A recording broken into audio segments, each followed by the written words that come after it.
जय श्री गणेश। नमस्कार, मैं आचार्य संजय द्विवेदी। मेरे समस्त प्रबुद्ध दर्शकों का मेरे चैनल पर हार्दिक स्वागत है। प्रिय दर्शकों, आज मैं दैत्य गुरु शुक्राचार्य के राशि परिवर्तन प्रभाव को लेकर आपके सम्मुख उपस्थित हूँ। शुक्राचार्य 12 जून को अपनी राशि का परिवर्तन करेंगे तथा स्वराशि से निकलकर अपने मित्र की राशि बुध की राशि में प्रवेश करें। मिथुन राशि में जब इनका प्रवेश होगा, यहाँ पर बुध और शुक्राचार्य के बीच में एक अत्यंत महत्वपूर्ण योग बनने वाला है। इसी प्रकार से राशि के स्वामी बुध के साथ इनकी युति का प्रभाव भी आरंभ होने वाला है, जो अत्यंत महत्वपूर्ण होने वाला है, विशेष होने वाला है, जहाँ पर महालक्ष्मी योग का निर्माण आपके जीवन को एक सकारात्मक परिवर्तन देने वाला है। महालाभ की स्थिति बन रही, परंतु ये अलग अलग राशियों के लिए अलग अलग भाव में बनेगा, अलग अलग स्थानों पर बनेगा, उसी के अनुसार ही परिणाम की प्राप्ति हो। प्रिय दर्शकों, कोई बड़े से बड़ा राजयोग यदि त्रिक भाव में बन जाए, नकारात्मक हो जाए अथवा दोष वाला हो जाए, तो वहाँ उस राजयोग का अच्छा प्रभाव नहीं प्राप्त। परंतु कोई निर्बल छोटा राजयोग भी एक अच्छे भाव में बन जाता है, यदि दोष रहित होता है तो वो महालाभ की प्राप्ति कराता है। आज मैं कर्क राशि के लिए दैत्य गुरु शुक्राचार्य के राशि परिवर्तन का किस प्रकार का प्रभाव प्राप्त होने वाला है, किस भाव में प्रबलता आएगी, कहाँ कितना लाभ ले पाएंगे, कहाँ पर समस्या आ सकती है, उससे कैसे आप बच सकते हैं, किस प्रकार का उपाय आपको करना चाहिए, संपूर्ण विश्लेषण मैं पूर्ण तर्क के साथ करने जा रहा हूँ।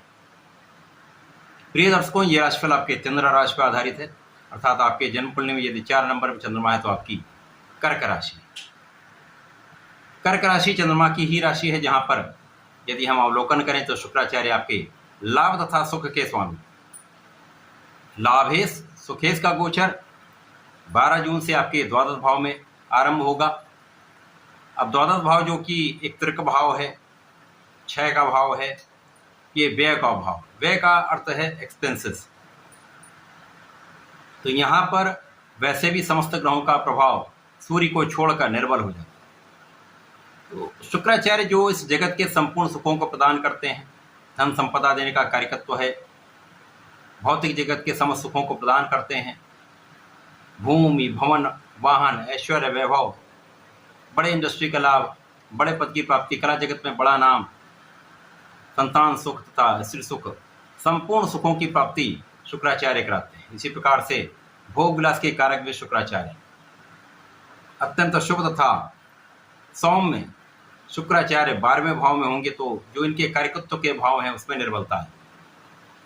शुक्राचार्य के कार्यकत्व बताने का आशय ये होता है कि आप समझ सकें कि जो भाव के कारक हैं, जो नैसर्गिक इनका कार्यकत्व है वो क्या है। इसी प्रकार से जिस राशि के लिए राशिफल है उसके किस भाव के स्वामी हैं, उन सभी में यदि कोई अच्छा प्रभाव मिल रहा तो सकारात्मकता आएगी, यदि कोई नकारात्मक भाव मिल रहा तो नेगेटिविटी आएगी। 12वें भाव में जो 6 का भाव है, डेप्रिसिएशन का भाव है, निश्चित रूप से इनके कार्यकत्व में 6 आएगा। आपके लाभ के स्वामी भी हैं, सुखों के स्वामी भी हैं, तो आपकी इनकम का भाव यहाँ पर बाधित हो रहा है। ऐसा नहीं कि यहाँ पर आपकी इनकम नहीं होगी, आपकी आय तो होगी, आपको लाभ तो मिलेगा, परंतु उस लाभ का संचय आप नहीं कर पाएंगे, बचा आप नहीं पाएंगे, क्योंकि वो व्यय में चला जाए। यहाँ पर शुक्राचार्य जब द्वादश भाव में होंगे तो निश्चित रूप से आपके व्यय बढ़ेंगे, खर्चों में वृद्धि होगी, एक्सपेंसेस होंगे। अब ये कहाँ पर हो सकते हैं? आपके रोगों पर हो सकते हैं, आपके माँ के स्वास्थ्य पर हो सकता है। इसी प्रकार से बिना कारण जो विवाद होते हैं, उन विवादों में बिना कारण व्यय होता है। तो इस समय में आपको किसी भी वाद विवाद से बचना चाहिए। विशेष रूप से यहाँ पर स्त्रियों का सम्मान करें, किसी प्रकार के विवाद में ना पड़े तथा भोग विलास से बचेंगे तो यहाँ पर बहुत सारी समस्याओं से बचें।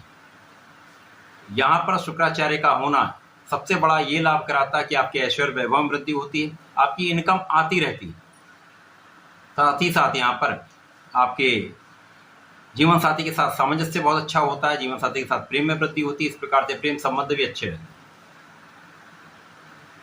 परंतु यहाँ पर भोग विलास पर तथा शत्रु भाव पर भी दृष्टि का प्रभाव है, तो शत्रु बनते रहेंगे बीच बीच में, तो यहां पर आपको उनसे बचना ही श्रेयस्कर है।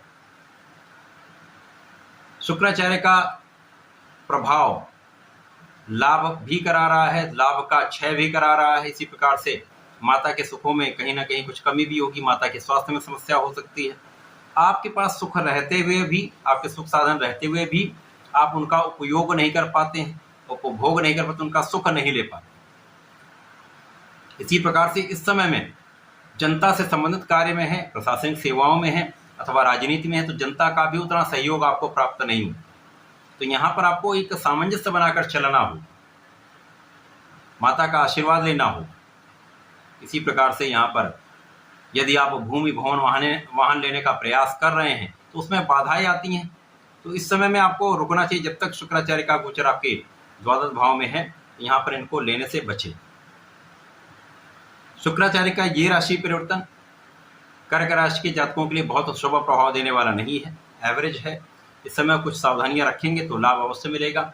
इसके साथ ही साथ कर्क राशि के जातकों को नियमित रूप से भगवान सूर्यदेव को जल देना चाहिए, जिससे आपके कॉन्फिडेंस में वृद्धि हो, आप सही डिसीजन ले पाएं। साथ ही साथ प्रत्येक सोमवार को भगवान शिव जी पर अभिषेक करें, दुग्ध अभिषेक करते हैं, बहुत अच्छा परिणाम प्राप्त होता है। साथ ही साथ यहाँ पर आप श्वेत मिष्ठान का अर्पण करते हैं तो निश्चित रूप से सकारात्मकता भी आएगी, लाभ वृद्धि भी हो।